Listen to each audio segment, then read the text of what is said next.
Octobre 2025, c'est pour bientôt et l'échéance de la présidentielle la plus attendue du 237 se rapproche des Camerounais. Les attentes citoyens ne sont pas assez mitigées. Le champ lexical du changement reste jusqu'ici ce qui domine les pensées. Moi, j'essaie d'avoir un changement dans le pays. Moi, j'essaie d'un changement. Parce que ce n'est pas ce que nous pensons pour nos petits-enfants qui sont là. Si nous, on ne cherche pas le changement, nous c'est vraiment le changement. Et que tout se passe en ordre. Oui, qu'il n'y a pas de flou, que tout se passe normalement comme ça se doit. Le ressenti que ces derniers ont après plusieurs années d'exercice de leur activité indique clairement que le climat socio-économique actuel n'est pas propice pour l'épanouissement des citoyens de leur classe.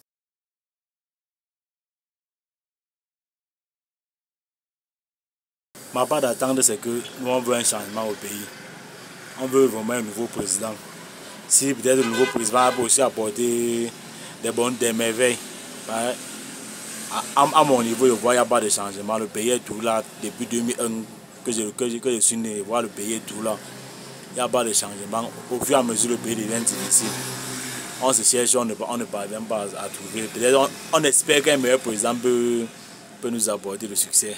Un peu plus loin, un enseignant qui travaille dans une bureautique à 6 heures creuses tient à peu près le même langage. Ce dernier reste quand même convaincu qu'un changement par la voie des urnes reste possible à condition que chacun s'intéresse à la chose politique en s'inscrivant sur une liste électorale. Mais que tout le monde assume son vote en ayant voté d'abord, et non en s'inscrivant d'abord et en ayant voté le jour J. Puisqu'il y a plusieurs Camerounais qui ne sont pas toujours inscrits. Et d'autres sont défaitistes, ils votent pourquoi? Bon, avec cette allure-là, est-ce qu'on peut espérer le changement avec eux? C'est un peu difficile, mais j'ai foi que ça peut passer par les urnes.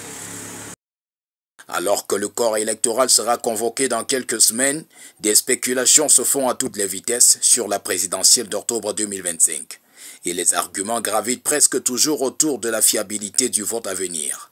La publication des listes électorales longtemps réclamées par les partis d'opposition reste encore utopique, alors qu'on assiste à un musellement systématique des opposants les plus susceptibles de renverser le régime actuel.